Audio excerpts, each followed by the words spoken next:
There is a cosmic joke being played out every moment of every day, and you are both the audience and the punchline. The universe, in all its infinite wisdom and playful nature, watches as we humans scurry about with our carefully laid plans, our detailed schedules, our 5-year projections, and our desperate attempts to control the uncontrollable flow of existence. And it laughs. Not with malice, you understand, but with the gentle amusement of a parent watching a child try to catch the wind in a butterfly net. The laughter of the universe is not mockery, it is recognition of the beautiful absurdity of our human condition, where we simultaneously create meaning while living in a reality that operates by principles far more mysterious and playful than our minds can fully grasp.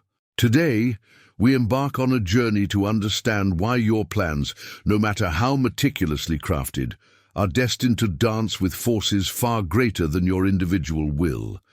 And in understanding this cosmic humor, we might just discover something profound about the art of living itself. Who is this person making all these plans? When you sit down with your calendar, your goals, your strategies for the future, who exactly is doing the planning? You might say, I am. But have you ever really looked closely at this mysterious I that seems to be in charge? Watch your thoughts for a moment. Notice how they arise, seemingly from nowhere, bubble up into consciousness, and then dissolve back into the vast space of awareness. Did you choose the thought that just appeared in your mind? Did you consciously decide to think about what you're thinking about right now? The great joke is that the very entity we believe is making all these grand plans, this ego, this separate self, is itself no more substantial than a wave believing it can control the ocean. The wave doesn't realize it is the ocean, temporarily taking on the form of a wave. Your plans emerge from the same mysterious source as everything else in your experience. They arise from the same cosmic intelligence that grows your hair, beats your heart, and spins the galaxies through space. The difference is that we've learned to identify with some of these arising phenomena and call them mine, while others we consider not mine. But the universe doesn't recognize these artificial boundaries. It sees the complete flow, the seamless dance, where your plans and the circumstances that transform them are all part of one integrated movement. Now, this doesn't mean that planning is useless, or that we should abandon all intention and drift through life like leaves on the wind. That would be missing the point entirely. The universe isn't laughing at your plans because they're wrong. It's laughing because of how seriously you take them, how rigidly you hold on to them, and how you suffer when they inevitably transform into something unexpected. Think of a jazz musician. She may have a melody in mind, a structure to follow, but the magic happens in the improvisation, in the spontaneous response to what's actually happening in the moment. The best musicians know their craft so well that they can dance with whatever arises, turning unexpected notes into beautiful music. Your plans are like that initial melody. They give you a place to start, a direction to move in, but they're not meant to be followed with rigid precision. They're meant to be danced with, played with, transformed by the living reality of the present moment. The universe laughs because it sees you holding on to your plans, like a person trying to navigate a river by staring at a map, while ignoring the actual water flowing around them. The map is useful, but it's not the territory.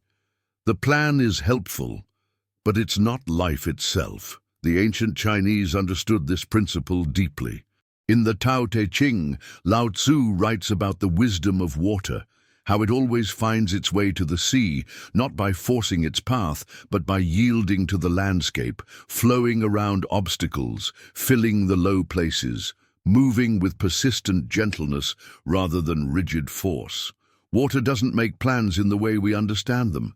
It doesn't sit down and decide, today I shall flow northeast for exactly 3.2 miles, then turn southeast for 1.7 miles. Instead, It responds moment by moment to the actual conditions it encounters, always moving toward its natural destination while remaining completely flexible about the route. This is the kind of intelligence the universe operates by. Not the narrow, calculating intelligence of the planning mind, but the vast, responsive intelligence that knows how to grow a forest, how to heal a wound, how to transform dying stars into new galaxies. When you align your planning with this deeper wisdom, something beautiful happens. You begin to hold your intentions lightly, like a bird holding a song, ready to release it into the air at exactly the right moment. Here we encounter one of existence's most delicious paradoxes. The more tightly you grasp for control, the more chaotic your life becomes. The more desperately you cling to your plans, the more likely you are to miss the opportunities that are actually presenting themselves right now. It's like trying to catch your own shadow. The harder you chase it, the faster it runs away.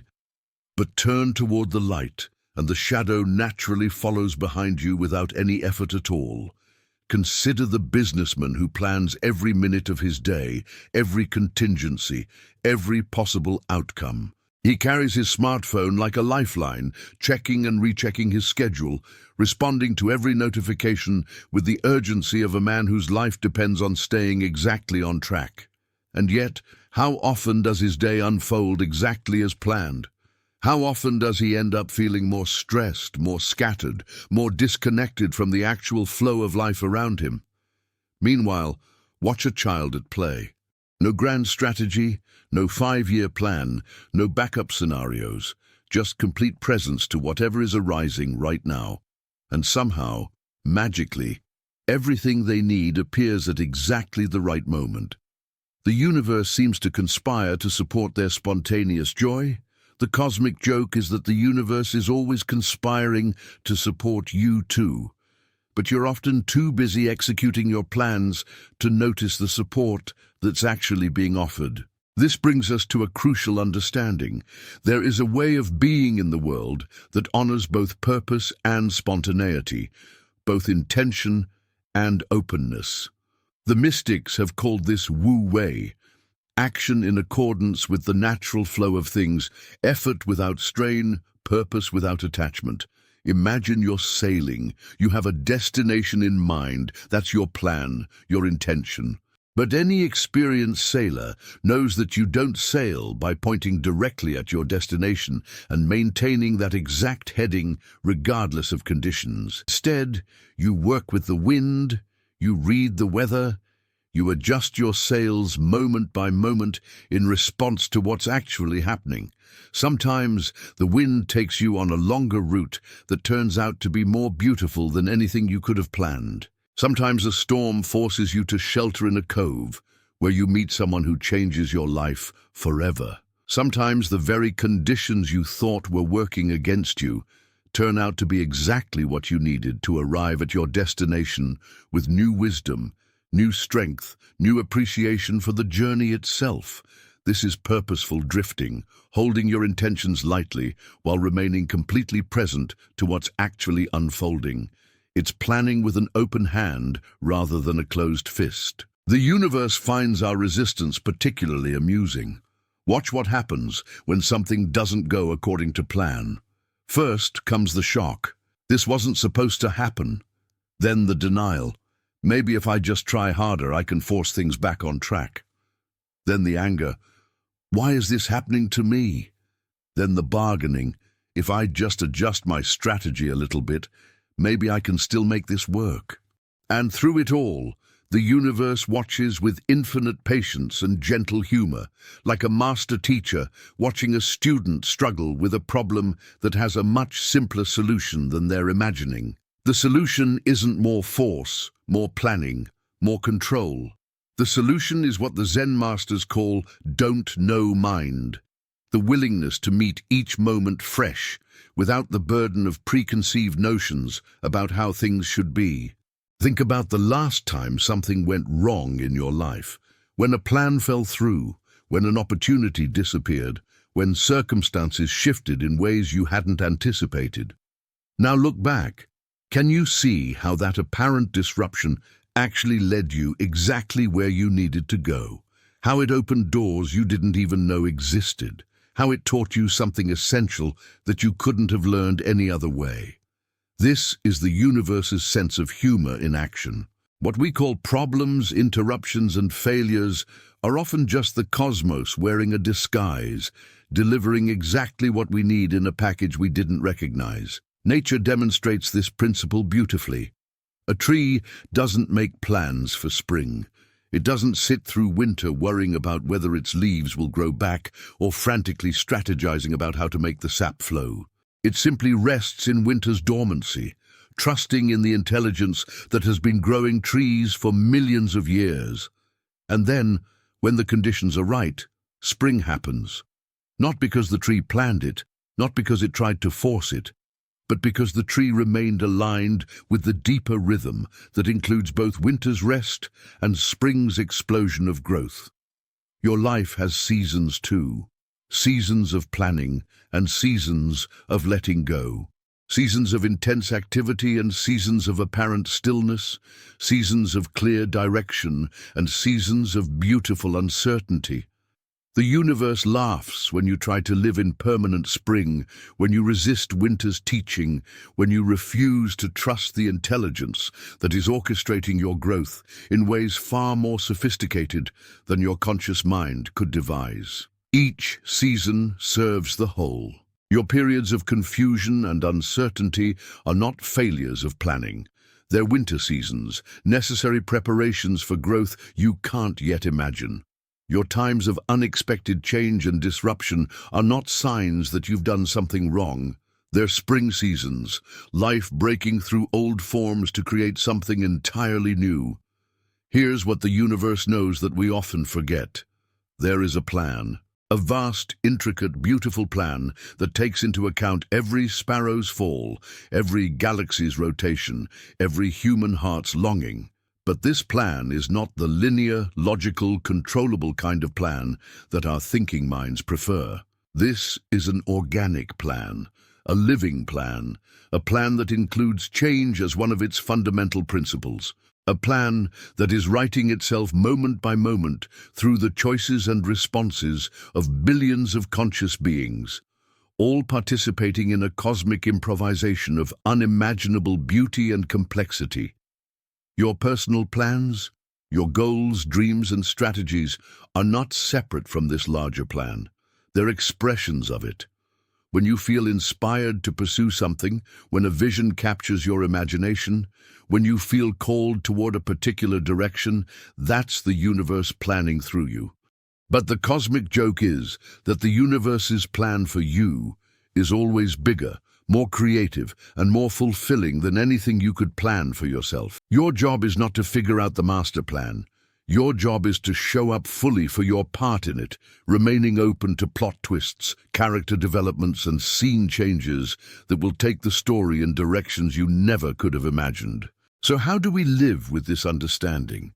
How do we make practical decisions and take meaningful action while remaining aligned with the cosmic humor that transforms all our best-laid plans into something even better? First, plan with joy rather than anxiety.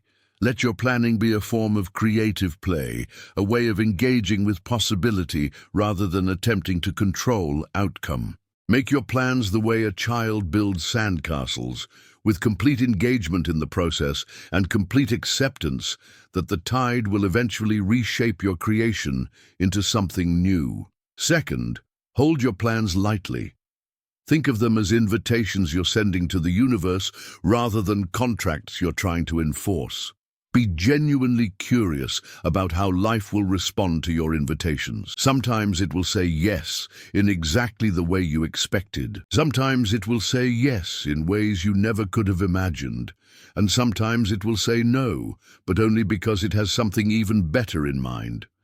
Third, develop a taste for surprise. Instead of treating unexpected developments as problems to be solved, treat them as plot developments in an adventure story you're writing together with the cosmos. Ask yourself, what is life trying to show me here? What new direction is opening up? How might this apparent detour actually be the most direct route to where I'm meant to go? And finally, learn to laugh along with the universe. Not the bitter laughter of cynicism or defeat, but the joyous laughter of recognition. The laughter that says, yes, of course. I should have known it would be even more interesting than I planned. In the end, the universe's laughter is not at your expense. It's an invitation to join in the greatest dance of all, the dance between form and formlessness, between intention and surrender, between the known and the unknown. Your plans are your dance steps, and the universe's surprises are its dance steps, and together you're creating a performance that has never been seen before and will never be repeated exactly the same way again. This moment, right now, as you listen to these words, is part of that dance. Your decision to explore these ideas, your willingness to question your relationship with planning and control, your openness to a different way of being in the world, this is all part of the cosmic improvisation. The universe has been waiting for you to arrive at exactly this understanding, at exactly this moment, so that you could take your next steps with a little more lightness, a little more trust, a little more willingness to be surprised by the beauty of what wants to emerge through your life. You are not separate from the intelligence that moves the stars and grows the flowers. You are an expression of it, a localized concentration of its infinite creativity. Your plans and the forces that transform them are all arising from the same source, all part of the same seamless flow. Trust this. Dance with this. Laugh with this.